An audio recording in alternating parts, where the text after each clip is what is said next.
এমন ভীত সন্ত্রস্ত অবস্থা হবে, এমন কঠিন দিন হবে, অন্যান্য নবীরাও নফসি নফসি করবে, একমাত্র আমার আপনার হয়ে, আমার আপনার জন্য যদি কেউ সুপারিশই করেন, তিনি অন্য কেউ নয়, তিনি হলেন আমার আপনার দয়ার নবী। জোরে বলুন সুবহানাল্লাহ। এই জন্য আমাকে ভালোবাসার জীবন তৈরি করতে গেলে নবীর ভালোবাসা মানেই হলো নবীর অনুসারী হওয়া। আল্লাহর ভালোবাসা অর্জনের অর্থ হলো আল্লাহর কথা মতো জীবন তৈরি করা।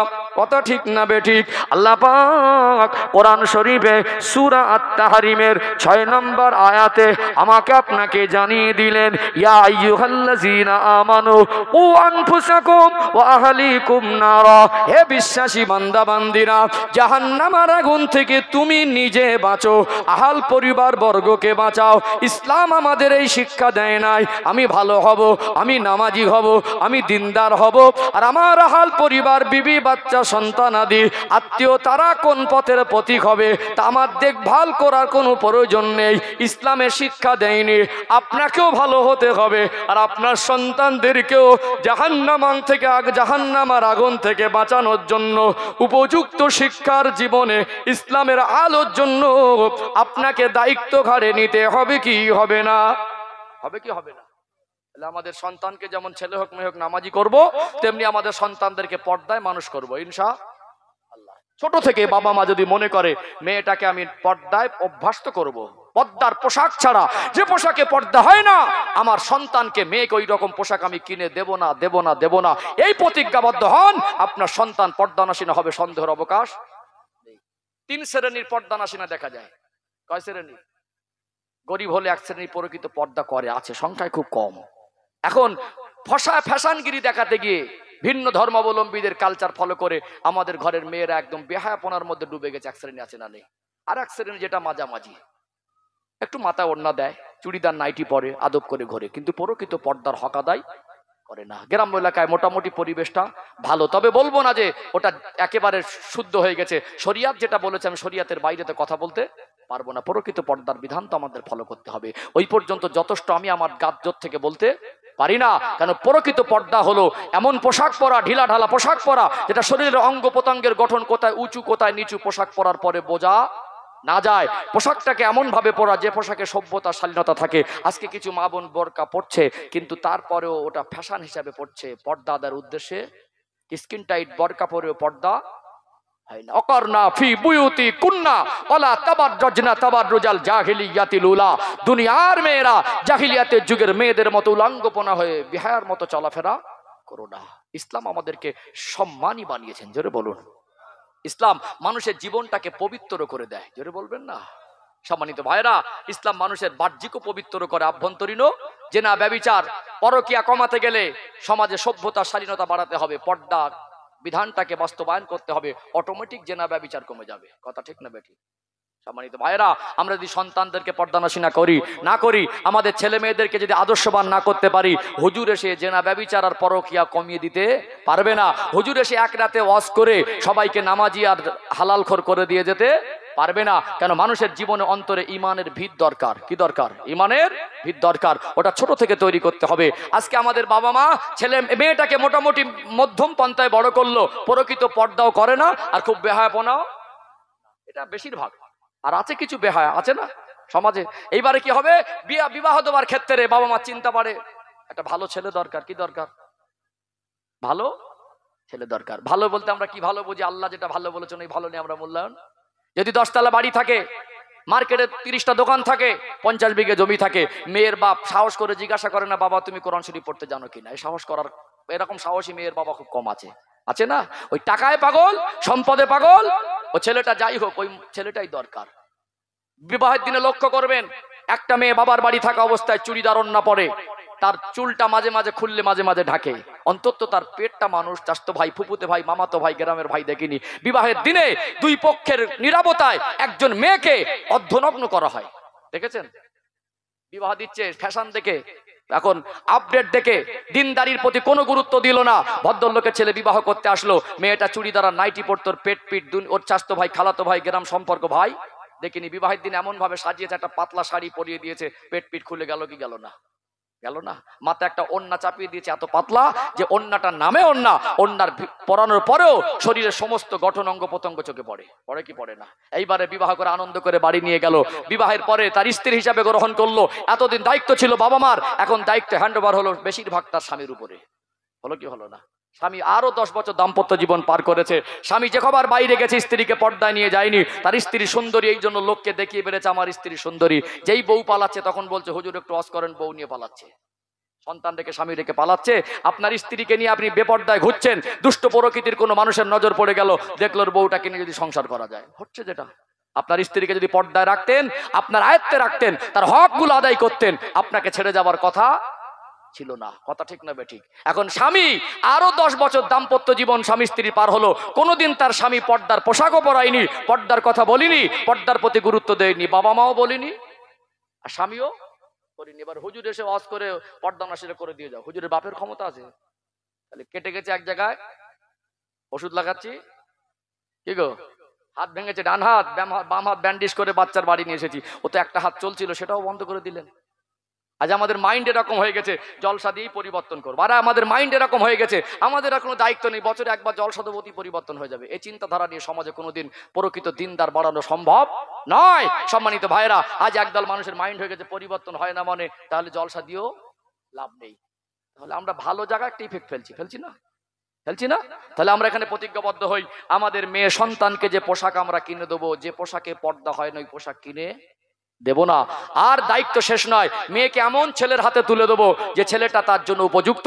পর্দানাসীনা মেয়ের জন্য একজন দিনদার ছেলেটাই উপযুক্ত, সে তার স্ত্রীকে বেপর্দায় বার করবে না। দেখি পর্দানাসীনা হয় কিনা।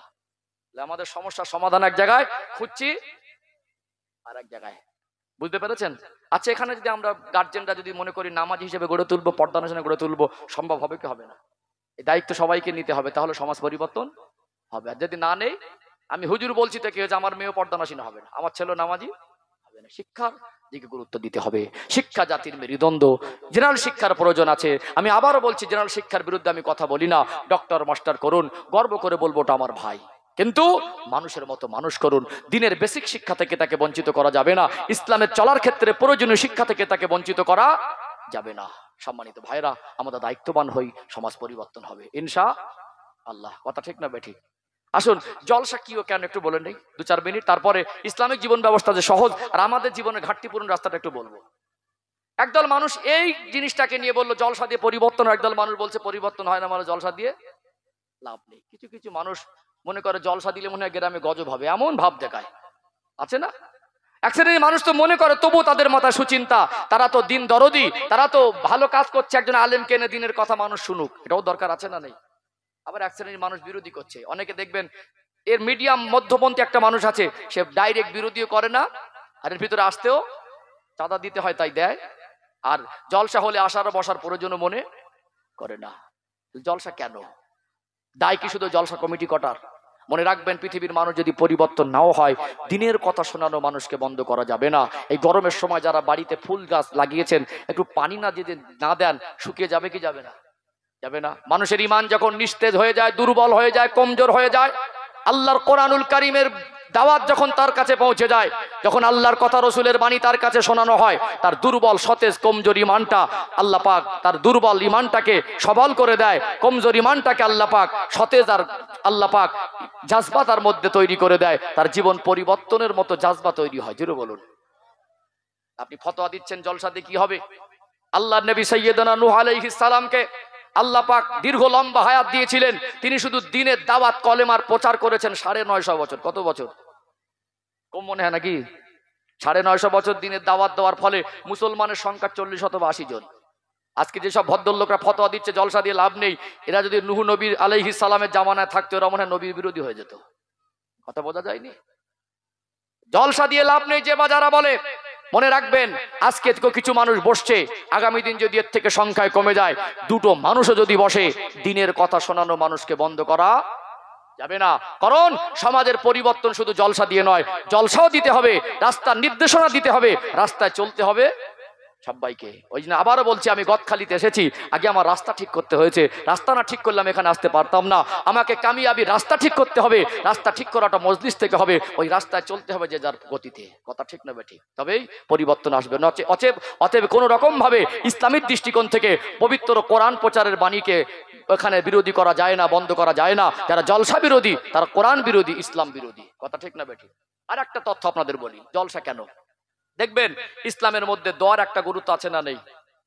দোয়া যে চাওয়া যায়, দোয়া যে নবীরা চেয়েছেন, দোয়া যে আল্লাহ চাইতে বলেছেন, এরকম বহু আয়াত দিয়ে রেফারেন্স দেওয়া যাবে। ইব্রাহিম আলাইহিস সালামের 86 বছর বয়স, 80 বছর প্লাস সন্তান ছিল না। আল্লাহর কাছে দোয়া চেয়েছিলেন, রব্বি হাবলি মিনাস সালিহিন, আল্লাহ আমাকে নেক সন্তান দেন। নবী দোয়া চেয়েছেন, আমাদের নবী দোয়া চাইনি। ইব্রাহিম আলাইহিস সালাম কাবা ঘর সংস্কার করে আল্লাহর কাছে দোয়া চেয়েছিলেন, রব্বানা আবআস ফীহিম ইয়াতলু আলাইহিম আয়াতিকা ওয়া ইউআল্লিমুহুমুল কিতাবা ওয়াল হিকমাতা ওয়া ইউযাক্কিহিম, আল্লাহর কাছে একটা হিকমাত দিয়ে আয়াত দিয়ে দাওয়াত দেবে, এরকম নেক সন্তান চেয়েছিলেন। আল্লাহ পাক নবী ইব্রাহিম আলাইহিস সালামের বংশধরে আল্লাহ আমার নবীকে পাঠিয়েছেন না পাঠায় নাই? আর দোয়াও মুখ্যুল ইবাদত, দোয়া হলো ইবাদতের মগজ। অতএব আমরা এই জন্য আল্লাহর কাছে সবসময় দোয়া চাই। আল্লাহ কোরআন শরীফে বাবা মার জন্য দোয়া করতে শিখিয়েছেন, রব্বির হামহুমা কামা রব্বায়ানি সাগীরা। কোরআন শরীফে দোয়া আছে, রব্বানা আতিনা ফিদ দুনিয়া হাসানা ওয়া ফিল আখিরাতি হাসানা ওয়া কিনা আযাবান্নার। পৃথিবীর প্রথম মানুষ হিসেবে যখন দুনিয়ার এই মাটির পদধূলি পেলেন সাইয়্যিদুনা আদম আলাইহিস সালাম, আল্লাহ পাক তাকে দুনিয়ায় নামিয়ে দিলেন। তিনিও আল্লাহর কাছে কেঁদেছিলেন, রব্বানা যালামনা আনফুসানা ওয়া ইল্লাম তাগফির লানা ওয়া তারহামনা লানাকুনান্না মিনাল খাসিরিন। অতএব দোয়া চাওয়ার দরকার আছে না নেই? দোয়া ইবাদতের মগজ। মানুষের তকদির পরিবর্তনের একটাই রাস্তা, সেটা হলো দোয়া ছাড়া অন্য কোনো আমলে মানুষের তকদির পরিবর্তন হয় না। এই জন্য আমরা জলসা করি, তাতে দোয়া করি কি করি না? দেন না। এতে কি হয়? আমি আবারও মনে করিয়ে দেই, আপনারা আমাকে নিঃস্বার্থ হিসেবে পেয়েছেন এটা আমি বলতে পারবো না। আপনারা যদি বলতেন হুজুর একদম 1 টাকাও দেবো না, জলসা করতে আসেন, আমি হয়তো আসতাম না। সত্য যেটা সত্য, কথা ঠিক না বেঠিক? কেন? আমার খরচ খরচা আছে, একটা সম্মান আছে। অতএব আপনারা কিন্তু নিঃস্বার্থ বসেছেন। আমি দোয়া করলে আমার দোয়াতে আল্লাহ যদি কবুল না করেন, এখানে এত মানুষ আছেন নিঃস্বার্থ বসে থাকা, আল্লাহর মহব্বতে আমার গায়ে ফ্যান চালিয়ে দিয়েছেন, আপনারা গরমে বসে আছেন। আমি আমার বিবেকের জায়গা থেকে উঠেই বলেছিলাম একটা ফ্যানের ব্যবস্থা হলে ভালো হতো। কথা ঠিক না বেঠিক? তাহলে আপনার কষ্ট বসে থাকা, ত্যাগ, শ্রম, আপনার চোখের পানিটা আল্লাহর কাছে বেকার নাও যেতে পারে, এটা আমার আত্মবিশ্বাস। কথা ঠিক না বেঠিক? এখন দোয়া করা যখন হয় নিজের আব্বার জন্য, মায়ের জন্য, দাদুর জন্য, সন্তানের জন্য, আমরা দোয়া করি কি করি না? দান দোয়া করি না? আচ্ছা বলুন, দান খায়রাতের ক্ষেত্রে আব্বার নামে দান করে, মায়ের জন্য দান করে, দাদুর জন্য, দাদুর নামে কজন দান করেছেন বলেন না? দাদুর বাপের নামে, তার বাপের নামে কজন দান করেছেন? আপনার বাবা চলে গেছে, সন্তান আছে, দাদু চলে গেছে, পোতা আছে, তার নাম ধরে দোয়া করার মানুষ আছে। একদিন আমরা থাকবো না, আমাদের ছেলেরা দোয়া করবে, আমাদের পোতারা দোয়া করবে, তারাও থাকবে না, একদিন আমাদের নাম ধরে দোয়া করা মানুষও থাকবে না। যখন দোয়া হয় আল্লাহ গ্রামে, গোটা বিশ্বে যত ইমানদার মানুষ, কলেমা পড়া মানুষ কবরে গেছে, আল্লাহ তাদের কবরে আযাব মাফ করে দেন, আল্লাহ তাদের ক্ষমা করে দেন। আল্লাহ দয়াময়। মুমিন মুসলমানকে আল্লাহ একটা সম্পর্কে আবদ্ধ করেছেন। তাম বিশ্বের মুসলমান একজন আর একজনের ভাই। যিনি চলে গেছেন তিনিও ভাই ছিলেন, যিনি আসবেন তিনিও ভাই হবেন, যিনি আছেন তিনিও ভাই আছেন। আমরা একে অপরের জন্য দোয়া করি। আরবের মুসলমানের কষ্ট হলে ভারতের মুসলমানের মনে ব্যথা লাগে, ভারতের মুসলমানের কষ্ট হলে মিশরের মুসলমানের মনে ব্যথা লাগবে। এটা ইমানি সম্পর্ক। কথা ঠিক না বেঠিক? অতএব আমার সাথে আসা, আমার দোয়াতে আল্লাহর যদি কবুল না হয়, পছন্দ না হয়, একজন মানুষ অঝরে চোখের পানি ফেলে নিঃস্বার্থভাবে আল্লাহর কাছে কাঁদবে, ওর চোখের পানিটা হয়তো বা তার নাম ধরে দোয়া করা মানুষ নেই। এই গ্রামে একটা মানুষ আছে, তার কবরে আযাবকে আল্লাহ মাফ করে দিতে পারেন। জোরে বলুন। অতএব যে বাজারা বলে জলসা দিয়ে লাভ নেই, তার কবরে দোয়া প্রয়োজন না হতে পারে। একদিন আমাদের সন্তানরা থাকলে আমাদেরও কবরে দোয়া প্রয়োজন হবে। আমার বাবা মারও প্রয়োজন আছে, দাদু দাদিমারও আছে, আমাদের আছে বলে আমরা এই পরিবেশ তৈরি করি। একদিন আমরা থাকবো না, আমাদের বিশ্বাস আমাদের সন্তান নাতিপুতি আলাওলাদ না থাকলেও, মজলিস থাকলে, দিনের পরিবেশ থাকলে, তারা একদিন আমাদের জন্য দোয়া করবে। এমনও দিনদার মানুষ চোখের পানি ফেলে দেবে, যেটা আমার জন্য নাজাতের ওসিলা হয়ে যাবে। জোরে বলুন। দরকার আছে না নেই? আছে না? মনে রাখবেন, এখানে পরিবর্তন করতে আসিনি, নির্দেশনা দিতে এসেছি, পরিবর্তন রাস্তা দেখাতে এসেছি। পরিবর্তন করার ক্ষমতা আমার হাতে নেই। কথা বুঝতে পারছেন? আর জলসা দিতে হবে, দোয়ার পরিবেশটাকে বাঁচিয়ে রাখতে হবে। আল্লাহ আমাদের বোঝার মতো তৌফিক দান করেন। যারা ইসলাম বিরোধী করে, আসলে ইসলাম সম্পর্কে বোঝে না, ওদেরকে খুব কড়া ভাষা আক্রমণ করাও আমাদের লাভ হবে না। কি ওদেরকে বোঝানো, ভালোবেসে ডাকা। আল্লাহ হয়তো এই কথার দ্বারা আক্রমণ করলে সে হয়তো বিরক্তি বোধ করবে, রেগে যাবে, শত্রুতা তৈরি হবে, তাকে ভালোবেসে পৌঁছে দেই না, হয়তো সেদিনের পথে আসতে পারে, সেটাও আমাদের জন্য লাভবান। কথা ঠিক না বেঠিক? আল্লাহ আমাদের বোঝার তৌফিক দান করেন, বলেন আল্লাহুম্মা আমিন। সম্মানিত ভাইরা, সময় তো হয়েই আসছে, আর বেশি কিছু বিস্তারিত বলার অবকাশ নেই। একটু তাকবীর দেন, যতক্ষণ আছি আমি আমার আলোচনা বুঝতে পারছেন কি? বুঝতে পারছেন তো? তাহলে জলসা কি ও কেন একটু বললাম, আরো ব্যাখ্যা আছে, জাস্ট অযোগ্যতার ভিতর থেকে কিছু বলেছি। সমাজে নামাজি কিভাবে বাড়বে, পর্দানাসীনা কিভাবে বাস্তবায়ন হবে, দিনদার হলে ঘুষ সুদ কমে যাবে, জেনা ব্যভিচার কমে যাবে, নামাজ যদি ভিতরে আসে, ইন্না সালাতা তানহা আনিল ফাহশাই ওয়াল মুনকার, একটা মানুষ তার সে যদি নামাজি হয়, আল্লাহ বলছেন নিশ্চয়ই নামাজ মানুষকে সমস্ত রকম বেফায়েশ খারাপ কাজ থেকে তাকে হেফাজতে রাখে। জোরে বলুন। অতএব নামাজবিহীন যতই ভবিষ্যৎ তার সম্পদ অর্জন করে দেন, আল্লাহর কাছে তার জীবনটা পছন্দের হতে পারে না। আবারও বলেছি, আমার পছন্দের যেটা মূল্যায়ন করি শরীয়তের দৃষ্টিকোণ থেকে যদি ভালো না হয়, ওটা আল্লাহর কাছে পছন্দেরও হয় না। অতএব আমরা সবসময় সচেতন হই সন্তানদের হক আদায় করার, ইনশাআল্লাহ। এটা তো সন্তানদের দিক গেল। আমাদের জীবনে ঘাটতি আছে না নেই? আছে না? অনেক বাবাজি আছেন, একটা সময় প্যান্ট শার্ট পরেছেন, ব্যবসা করেছেন, পার্টি করেছেন, দুনিয়াদারি করেছেন, যখন বয়স বেড়ে গেল, যখন কবরের চিন্তা বেড়ে গেল, চুল দাড়ি পেকে গেল, এবার দাড়ি চাচা বন্ধ, প্যান্ট শার্ট ছেড়ে দিয়ে লুঙ্গি পাঞ্জাবি। এখন তো হুজুর মনে হয় নামাজ ধরলেন বটে, 10 বছর সূরা ফাতিহা ঠিক নেই। কি সাল্লু কামা রাআইতুমুনি উসাল্লি, নামাজকে তোমরা ওইভাবে পড়ো। আল্লাহর নবী সাল্লাল্লাহু আলাইহি সাল্লাম বলছেন আমাকে যেভাবে নামাজ পড়তে দেখো। অতএব কিছু মানুষ আছে আজ নামাজ ধরেছে 10 বছর, নামাজের প্রতি যত্নশীল নয়, নামাজের মতো হয় না।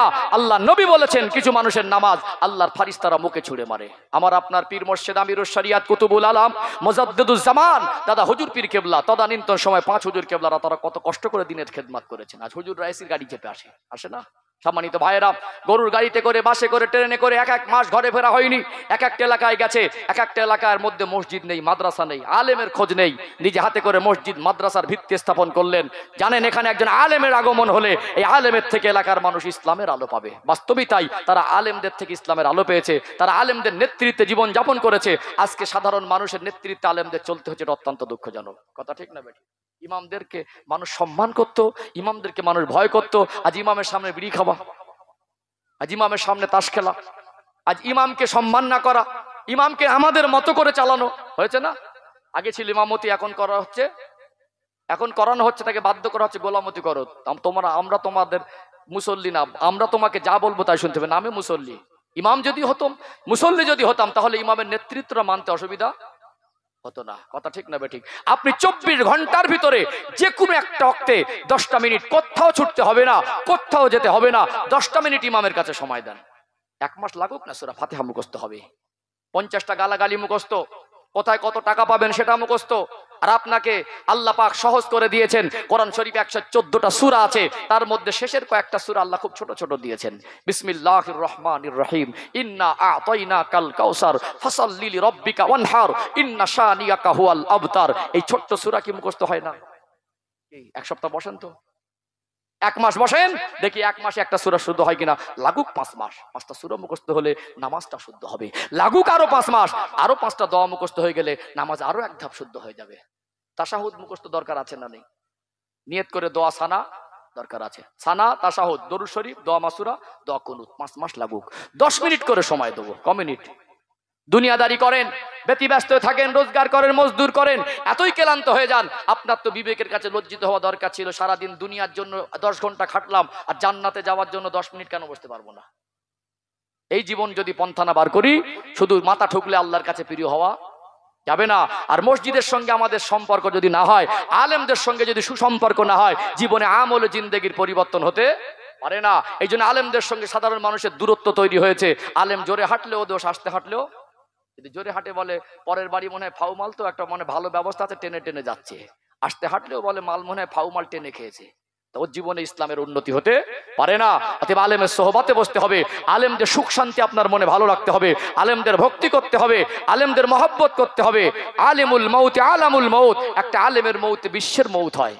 আল উলামা ওয়ারাসাতুল আম্বিয়া, নবী বলেছেন আলেমরা আমার ওয়ারিস। আল্লাহ কোরআন শরীফে বলেছেন ইন্নামা ইয়াখশাল্লাহা মিন ইবাদিহিল উলামা, নিশ্চয়ই উলামা সম্প্রদায় জাননেওয়ালারা আমি আল্লাহকে বেশি ভয় করে। এইজন্য হাক্কানি আলেমের সোহবতে বসবেন, হাক্কানি আলেমের মজলিসে বসবেন, আপনার আখিরাত স্মরণ হবে। যদি কারোর সঙ্গী হয়ে, কোনো আলেম নামক ব্যক্তির সঙ্গী হয়ে আপনার আখিরাত স্মরণ না হয়, জীবনের পরিবর্তন না হয়, তাহলে বুঝবেন ওই মানুষটা প্রকৃত আলেমদের ক্যাটাগরিতে পড়েনি, ও দিন শিক্ষায় শিক্ষিত হয়েছে। আলেম আলাদা, শিক্ষিত। আমি আবারও বলছি, আমার পোশাক লেবাস আর আমার কথাবার্তাটা আলেম নয়, আমার আচরণটাই আলেম। কি আমার আমলটাই আলেম। কারণ জানা মানুষ অনেক আছে, লম্বা পোশাক পরা মানুষ অনেক আছে, মাথায় টুপি দেওয়া মানুষ অনেক আছে। একজন আলেমকে আলেমের নজরে দেখুন, আলেমের সোহবতে বসুন, আপনার জীবনে ইসলামের আলো আসবে, সন্দেহের অবকাশ নেই। 5 মিনিট একটা ছোট হাদিস বলি, অসুবিধা হচ্ছে নাকি? বুঝতে পাচ্ছেন কি? মোটামুটি বুঝতে পাচ্ছেন নাকি? আমি হয়তো মন জয় করতে পারি না, বিশ্বাস করুন মন জয় করার জন্য বলিনি। এখন আমার মেজাজ এরকম হয়ে গেছে, ও তেল মাখিয়ে বসে কি করব? কাকে বসাবেন? আচ্ছা বলেন তো, এখানে আমি তেল মাখাই ভর্তি হয়ে যাবে মনে হয়? ভর্তি তো আছে, আর কি ভর্তি করব? যা আছে একটু বলেন না, যা আছে আলহামদুলিল্লাহ। ওই যা বাজার দিয়েছেন, ওখানে যারা ঘুরবে, ওখান থেকে ওই মজলিস ছেড়ে এখানে জান্নাতের বাগান আসবে বলে মনে হয়? দেন না। তাহলে আমার যারা যথেষ্ট ছিল এসে গেছে তো, যারা ছিল, মজলিস তো খালিও একেবারে না, আলহামদুলিল্লাহ। এই জন্য কাউকে আমি জোর করে বসিয়েছি, তার নেবার মেজাজ নেই, জোর করে কি দেবেন? তাকে নেতার নেবারও মেজাজ থাকতে হবে, দেওয়ারও মেজাজ থাকতে হবে। কথা ঠিক না বেঠিক? এই জন্য আল্লাহ আমাদের বোঝার তৌফিক দান করেন, বলেন আল্লাহুম্মা আমিন। একদম অল্প সময়, ইসলাম যে সহজ একটু মনে করে দেই। ইসলাম খুব স্বল্প সময়, এখন সুরতান ধরতে গেলে সময় লাগবে, জাস্ট 2-3 মিনিট, মনে থাকবে ইনশাআল্লাহ। সহিহ মুসলিম শরীফ একটি হাদিস এসেছে, সংক্ষেপে বলছি। হযরত আব্দুল্লাহ ইবনে জাফর রাদিয়াল্লাহু আনহু বলছেন, আমি এতিম হয়ে গেলাম, আল্লাহর নবী আমাকে ভালোবাসতেন। নবী তো বাচ্চাদের এমনি ভালোবাসতেন, এতিমদের এমনি ভালোবাসতেন। আমি দেখলাম আল্লাহর নবী সফর থেকে ফিরলেন, আমি নবী পাকের কাছে আসলাম, আমাকে আনা হলো। আল্লাহর নবী কোলে তুলে যে সাওয়ারি হিসাবে বাহনের উপরে বসেছিলেন, বাহনের সামনে বসিয়েছেন। অনেক সময় মোটরসাইকেল দাঁড়ালেন, বাচ্চারা বলে উঠবো, সামনে বসিয়ে নেন না। আল্লাহর নবী হযরত ইমাম হাসান হোসেন রাদিয়াল্লাহু আনহুমাকে ভালোবাসতেন। হযরত আব্দুল্লাহ রাদিয়াল্লাহু আনহু বলছেন, আমার মনে পড়ছে হযরত ইমাম হাসান অথবা হোসেন দুজনের মধ্যে যে কোনো একজনকে আনা হলো। যেহেতু নানার সঙ্গে আদর বেশি, উঠার জন্য চেষ্টা করছে, মানে সামনে বসবে। বাচ্চারা আব্বার কোলে কে উঠলো, সে তখনই কোলে ওঠার জন্য জেদ করে। আল্লাহর নবী ওঠালেন বটে, সেদিন নাতিটাকে সামনে বসালেন না, পিছনে বসালেন। এতিম বলে যেন আমার এই বাচ্চাটা যেন দুঃখ না করে, নিজের বলে সামনে করেছি আর পরের বলে পিছনে করে দিয়েছি। নিজের পছন্দের জিনিস ভাইয়ের জন্য পছন্দ করতে না পারলে মোমেন হতে পারবো না। কথা ঠিক না বেঠিক? ইসলামের ভিতরে হক আর ইনসাফের অনেক গুরুত্ব আছে। ইসলামের একটা অর্থই শান্তি, যেখানে ইনসাফ থাকবে না সেখানে শান্তি থাকবে না। দেখবেন বিচার ব্যবস্থার লোগো বা ছবি দেখা যায়, ওখানে দাড়ি পাল্লার ছবি থাকে, কি থাকে? আজ বাবরি মসজিদটার উপরে যেভাবে রায় দেওয়া হয়েছে, মুসলমানরা দেশের সংবিধানকে সম্মান করে সবর করে নিয়েছে, কিন্তু হিন্দু ভাইরা প্রতিবাদ করেছে না করেনি? ইনসাফ হয়নি। আর ইনসাফ হয়নি বলে একের পর এক মসজিদ টার্গেট হচ্ছে। ওখানে যদি ইনসাফ হতো, আগামী দিন ওই সাহসটা পেত না। আজ দেখবেন ইনসাফের বিচার করতে হবে। একটা মানুষ যখন তার ছেলেকে মেয়েকে বিবাহ দেয়, ভালো জামাই খোঁজে, জামাইটা যেন মেয়েকে খুব ভালোবাসে। ভালো শ্বশুর শাশুড়ি খোঁজে, শ্বশুর শাশুড়ির কাছে মেয়েটা যেন ভালো থাকে। জামাইয়ের কথা মতো যদি মেয়ে উঠে বসে, মেয়ের জেদটা যদি জামাই সব সময় পূরণ করে, জামাইটা সোনার জামাই। ছেলে যদি বৌমাকে ভালোবাসে, তখন বলে বউ পাগলা। মেয়ের শ্বশুর শাশুড়ি আমার মেয়েকে খুব ভালো রাখবে, যতটা আশা মেয়ে শ্বশুর শাশুড়ির থেকে করে, নিজের বৌমার প্রতি অতটা ইনসাফ করতে পারে না। এই জন্য দেখেছেন সংসার লং ডিভিডি হয় না। কি আগে মাটির ঘরে যে সংসার টিকে যেত, এখন পাকা ঘরে সংসার। বৌমার ভিতরে ইনসাফ নেই, শ্বশুর শাশুড়ির ভিতরে ইনসাফ নেই। অপরের মেয়েটাকে নিজের মেয়ে মনে করতে হবে, আর নিজের শাশুড়ি শাশুড়িকে বাপমার মতো মনে করতে হবে। একটা মেয়ে যখন বিবাহ হয় না, বাড়ি থাকে, ভুল ত্রুটি করলে আব্বা মা শাসন করে না? সাবালিকা মেয়ে 18 বছর বয়স, আব্বা যদি বকে, মা যদি মারে, ওটা ভুলে গিয়ে ফের ক্ষণে মাকে মা বলে ডাকে। আব্বা মার শাসন যে পরিমাণে সহ্য করে, শ্বশুর শাশুড়ির শাসন তার 3 ভাগের 1 ভাগ সহ্য করে না। আর নিজের জামাই মেয়েকে ভালোবাসুক, নিজের শ্বশুর শাশুড়ি মেয়েকে ভালোবাসুক, যতটা আশা করে নিজের বৌমার প্রতি অনেক অতটা ইনসাফ করতে পারে না। এই জন্য 6 মাস টেকে না। কি আগেকার বৌমারা কি করতো? সবর করতো, ইনসাফ ছিল। বাড়িতে আসলো, একটু খুঁটিনাটি হওয়া স্বাভাবিক, হবে। স্বামীর কাছে ছাড়া কার কাছে বলবে? আব্বাই বলেছে, মাই বলেছে। তখন স্বামীরা বলতো, আমার আব্বা মা, আমি কি আব্বার সঙ্গে ঝগড়া করব? মাকে মারবো? বলেছে সবর করো, ঠিক হয়ে যাবে। তুমি তো বাপ মার কাছে সবর করতে। সবর ছিল, মেনে নিত, আর সমস্যাটাও হতো না, সংসার টিকে যেত। এখন আমাদের ঘরের মেয়েরা দিনদারিতা না থাকার কারণে, আল্লাহর ভয়ভীতি না থাকার কারণে, ইসলাম না থাকার কারণে এরা বেয়াদব। স্বামীর মর্যাদা বোঝে না, শ্বশুর শাশুড়ির মর্যাদা বোঝে না। স্বামী বাড়ি আসলো, গায়ের ঘাম শুকায়নি, কি হালাত আছে জানে না, স্বামীকে হুকুম জারি করে, তোমার বাপকে ঠিক করো, তোমার মাকে সাবধান করো। তোমার বাপ মাকে লাস্টবার বলছি, যদি সোজা হতে বলো, সোজা না হয় তো ব্যবস্থা আমি করব। আর যদি সোজা না হয়, তুমি যদি কিছু না ব্যবস্থা নাও, বাপের বাড়ি চলে যাচ্ছি, সংসার তোমার বাপ মান্নি করো। হচ্ছে না, হয় না? বেচারা পেরেশানে পড়ে গেল। এদিকে স্ত্রী, ওদিকে বাপ মা। ছেলে হয়তো বাপ মাকে ছোট বড় বলা যায় না, বাপ মা যদি অন্যায়ও করে তারপরে বাপ মার অন্যায়টাকে ধরাত্মর মধ্যে আনলে হবে না। সে যদি বেইনসাফি করে বাপ মা আল্লাহর কাছে হিসাব দেবে। আমি সন্তান হিসেবে আব্বার গায়ে হাত তুলতে পারি না, আব্বার সঙ্গে খারাপ আচরণ করতে পারি না, আব্বাকে গালি দিতে পারি না, পেরেশানিতে পড়ে যায়। এই পেরেশানির জীবন ভালো না শান্তির জীবন ভালো? এখানে যদি ইনসাফ থাকতো তাহলে এত সমস্যা হতো না। ইনসাফের জীবন শান্তির জীবন। যেখানে ইনসাফ আছে, যেখানে ইনসাফ নেই ওখানে ইসলাম নেই। অতএব মিল মহব্বতের জীবন ভালো না ঝগড়া ঝামেলার জীবন ভালো? কোনটা সহজ? তাহলে ইসলামিক জীবন ব্যবস্থা মেনে চললে জীবন সহজ হয় না না মানলে জীবন সহজ হয়? মেনে চললে সহজ, না মানলে জটিল। তাহলে যারা বলে ইসলাম কঠিন, ইসলাম বোঝে কি বলেন? ইসলামিক জীবন ব্যবস্থার ভিতরে মনুষ্য জাতির প্রকৃত শান্তি আছে, এইটুকু আমরা তাদের কাছে ঠিক মতো পৌঁছে দিতে পারিনি। কথা কি বুঝতে পারছেন সম্মানিত ভাইরা? তেলা মাথায় অনেক একটা প্রবাদ বাক্য আছে, তেল দিতে পছন্দ করে। আপনার দুটো ছেলে, একটা আর্থিকভাবে সচ্ছল, একটা আর্থিকভাবে দুর্বল। যে ছেলেটা আর্থিকভাবে দুর্বল সে কিন্তু বাপ মার সঙ্গে ত্রুটি করে না, সে চেষ্টা করে বাবা মাকে খুশি করব, কিন্তু বাবা মা তেলা মাথায় তেল দেবে। যার পয়সা বেশি তার ছেলে পুলেকে একটু আদর যত্ন হ্যাঁ দেন না। এটাও তো পোতা, ওটাও তো পোতা। ওর পয়সা বেশি বলে ছেলের কাছে মন রাখার জন্য ওখানে বেশি ভালোবাসা, এখানে বেশি কম ভালোবাসা, এটা ইনসাফ হলো কি? এই ছেলেটা যদি প্রয়োজন পড়ে আব্বা 2 মিনিট সময় দিলে ওই ছেলেটার জন্য 10 মিনিট সময় দেয়, কেন? তার অর্থ আছে, তার প্রয়োজন আছে, তার পিছনে সময়টা বেশি দেবে। গরিব বলে এর অবহেলা করে। নিজের বাপ অনেক সময় সন্তানের উপরে ইনসাফ করতে পারে না। এই জন্য আমাদের ইনসাফের জীবন তৈরি করতে হবে। ইনসাফ ছাড়া জীবনে শান্তি সম্ভব হতে পারে না। মানুষের জীবনের যত গোনা করে সব থেকে দুটো গোনা মারাত্মক গোনা। কটা গোনা? 1 নম্বর গোনা শিরকের গোনা। ইন্না শিরকা লাযুলমুন আযীম। শিরকের গোনা হলো বড় গোনা। ইন্নাল্লাহা লা ইয়াগফিরু আন ইউশরাকা বি। আমার আল্লাহ শিরকের গোনা maaf করেন না। তার মানে maaf আল্লাহ করবেন, তওবা করতে হবে। কি করতে হবে? তওবার অর্থ কি অনেকে জানে না। আস্তাগফিরুল্লাহ আল্লাযী ওয়া আস্তাগফিরুল্লাহ রাব্বি, এটাকে তওবা বলি, ওটা ইস্তেগফার। তওবার অর্থই হলো আল্লাহর কাছে প্রতিজ্ঞাবদ্ধ হওয়া, আগামী দিন এই গোনা আর করব না। শিরকের গোনা তওবা করলে maaf হয়ে যায়, বিনা তওবায় শিরকের গোনা maaf হয় না। কিন্তু মনে রাখবেন আর একটা গোনা কঠিন গোনা, সেটা বান্দার হক নষ্টের গোনা। কারোর উপরে বেইনসাফি করলেন, আপনার আচরণে কাউকে কষ্ট দিলেন, আপনার বিচার ব্যবস্থার মধ্যে নির্দোষীকে দোষী বানালেন, গায়ের জোরে কারোর উপরে জুলুম অত্যাচার করলেন, কারোর জায়গা আত্মসাৎ করলেন। অতএব এগুলো আপনার কথার দ্বারা, ব্যবহারের দ্বারা যদি আপনি কষ্ট দেন, কারোর সম্মান সম্পদ নষ্ট করেন, এটা হলো বান্দার হক নষ্টের গোনা। তওবা করতে গেলেও জায়গা দখল করেছেন ফেরত দিতে হবে, তার গলায় ধাক্কা দিয়েছেন তার কাছে গিয়ে ক্ষমা চাইতে হবে। এখানে হজ করে ক্ষমা হবে না, তাহাজ্জুদ পড়ে চোখের পানি স্রোত বইয়ে দিয়ে ক্ষমা হবে না। অতএব যদি বান্দার হক নষ্টের গোনার মাপের ক্ষেত্রে তওবা করতে চান, তার কাছ থেকে মিউচুয়াল করে এসে, তার সঙ্গে সমাধান করে এসে, তার সঙ্গে ক্ষমা চেয়ে এসে তারপরে তওবা করেন। কথা ঠিক না বেঠিক? অতএব গোনার ক্ষেত্রে আমরা আল্লাহর কাছে ভুল করেছি, আল্লাহ চাইলে ক্ষমা করে দেবেন। বান্দার হক নষ্টের গোনার ভিতরে ইনসাফ পড়ে কি পড়ে না? ইনসাফ পড়ে। অতএব ইনসাফের প্রতি আমরা খেয়াল রাখবো। ইনসা বলেন, ইনসা। এবারে বলুন, আলোচনা বুঝতে পেরেছেন? মোটামুটি আমল করার চেষ্টা রাখবো। আমল যদি না করি, সোনার থেকে আরো যদি দামি কিছু বলি এর থেকে, আমল যদি না করি। আচ্ছা, আমল করা কি আমার সাধ্যের মধ্যে আপনাদের করানো? সবাই যে আমল করবে এটা কি আমার সাধ্যের মধ্যে? যে যার সাধ্যে তাহলে করতে হবে ইনশাআল্লাহ, নাকি বলেন না? অপারক নাকি? পারবো না এরকম কিছু নাকি? পোশাক তো দিয়েছি, চিকিৎসা তো দেই, খাদ্য তো দেই। আপনি হিসেব করে দেখুন, 3 ভাগের 1 ভাগ কষ্ট দিলে হয়ে যাবে ইনশাআল্লাহ। 10 মিনিট করে সময় দেন।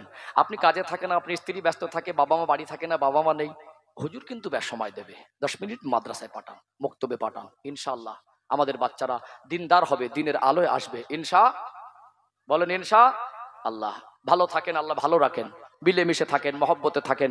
দিনকাল আরো কঠিন থেকে কঠিন হতে পারে, আগামী দিন আরো কঠিন কঠিন মুসিবতের সম্মুখীন হতে পারে। আমাদেরকে সাবধানে থাকতে হবে। সর্ব অবস্থায় সর্বহালাতে আমরা ইসলামকে অনুসরণ করব, আমাদের অন্তরে নবীর ভালোবাসা রাখবো। আমরা সবাই সব সময় আল্লাহ সন্তুষ্টি জীবন তৈরি করার আপ্রাণ চেষ্টা করব ইনশা আল্লাহ। এখানে আঘাত দেওয়ার জন্য, ছোট করার জন্য কাউকে কিছু বলিনি। আমার ভাষায়, ভঙ্গিতে, কথায়, শব্দ চয়নে যদি কারোর মনে কষ্ট লাগে ক্ষমার নজরে দেখবেন। কষ্ট পেলেন নাকি কমিটি ভাইরা?